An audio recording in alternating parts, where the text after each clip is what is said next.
Non, nous, c'est toujours les pleurs. On est là, oh là là, tous les Kenyans sont venus. Je vais vous en reparler. Je vous en ai déjà reparlé, mais c'est comme si vous n'avez pas bien regardé la vidéo là. On va en reparler avec de fraîches perspectives. Oh non, c'est maintenant les Éthiopiens qui sont venus. Oh, non, nous, on est toujours là. C'est une femme toujours violée dans tous les sens du terme, excusez-moi. C'est toujours nous, toujours la victime, toujours. Moi, je veux que l'on renverse la dynamique. Et moi, je crois que les jeunes de ma génération ont tout ce qu'il faut. On a le talent, on a la compétence, on a les diplômes, on a le bagage intellectuel, on a l'éducation, on a, on a le discernement, on a la capacité d'apprendre ce que l'on n'a pas, on a le savoir-faire, on a le savoir-être, on a le faire savoir pour aller faire bouger ces lignes-là. Et tant pis si nous, on se fatigue parce qu'une vie active, c'est quand même, voilà, tu ne seras pas aussi influent à 80 ans. Très peu d'entre nous seront encore influents à 80 ans s'ils sont en vie. Très peu d'entre nous seront encore influents à 70 ans s'ils sont en vie et même à 60 ans. Mais dans ton temps utile, entre guillemets, qui te reste, si tu es de ma génération, il te reste encore un bon 20, 30 ans de temps utile. Et je ne parle pas aux plus jeunes qui, eux, sont au début de leur carrière et qui, si ils écoutent, s'ils prennent cette flamme et s'ils font mieux que nous, eux pourront aller encore plus loin parce que eux seront absolument débridés, absolument libérés de certaines chaînes dans lesquelles moi j'ai grandi. Et eux seront libérés de certaines contraintes dans lesquelles qui sont encore plus fortes, qui étaient encore plus fortes quand mon père, lui, il grandissait. C'est à ça que l'on devrait arriver.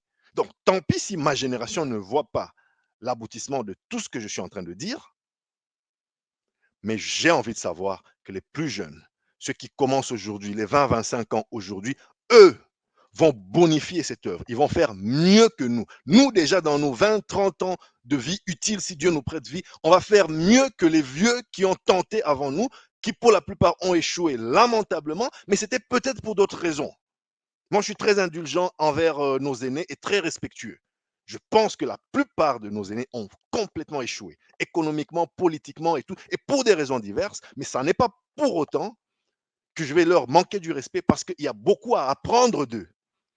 Le tout, ce n'est pas de leur donner un grand coup de pied et dire allez-vous-en. Non, le tout, c'est de les accompagner dignement pour ceux qui commencent à arriver à la période où ils doivent maintenant aller prendre un repos mérité ou pas, mais de tirer, de sucer, de prendre la quintessence de ce qu'ils connaissent, ce qu'ils auraient pu faire de mieux, enlever tous les contours dans lesquels eux, ils ont évolué, comme la corruption.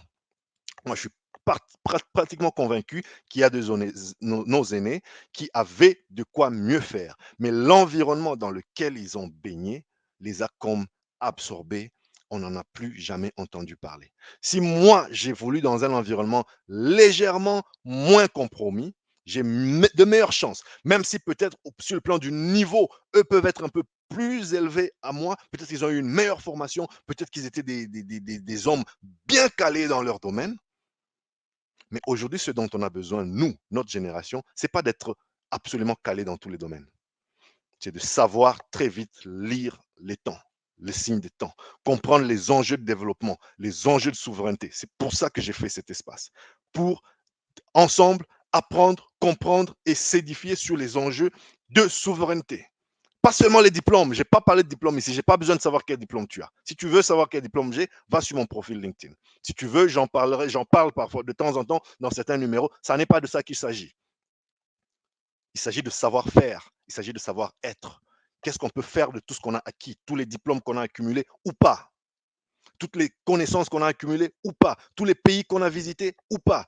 Maintenant, on a un certain bagage, vous comme moi. Comment on arrive à faire avancer les choses, faire bouger les lignes, profiter ou plutôt s'inspirer des plus vieux qui ont fait ce qu'ils ont pu, même si, je répète, beaucoup d'entre eux ont lamentablement échoué et ils sont en train de nous laisser dans un pétrin pas possible, mais soit, on ne choisit pas ses parents.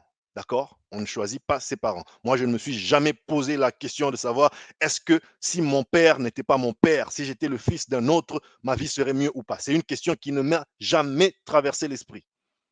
J'ai pas choisi le père qui a été le mien, j'ai pas choisi la mère qui a été la mienne, j'ai pas choisi mes parents, et voilà. C'est le lot que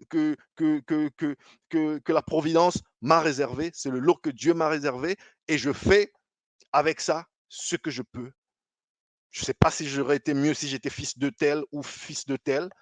Je suis fils de celui qui est mon père, celle qui est ma mère, ceux qui sont mes parents, ceux qui m'ont élevé, même s'ils ne sont pas mes géniteurs. Ben voilà, c'est comme ça. Je suis le produit de tout ça. Vous aussi, vous êtes le produit de tout ça. Et puis, on fait ce que l'on peut avec ce que la destinée aura réservé pour nous. Et surtout, la génération des plaintifs, c'est fini. Ensemble, on va faire bouger les lignes. Ensemble, on va absolument faire bouger les lignes dans ce pays-là. Dites-moi ce que vous en pensez. Commentez, envoyez-moi un like si vous avez aimé, ou pas d'ailleurs. Et puis, voilà.